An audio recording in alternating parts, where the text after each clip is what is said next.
काल झाडाला फुललेली खूप सारी गुलाबाची फुलं मी तोडून घेतली सगळी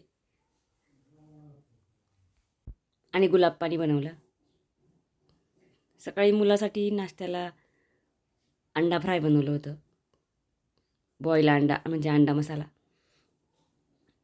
आणि आज अचानक अवकाळी पाऊस आला.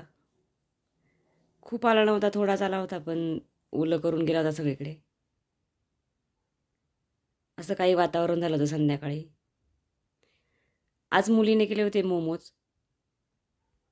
त्यातले काही बॉईल केले आणि काही फ्राय मोमोज केले होते. पहिल्याच प्रयत्नात छान झाले होते.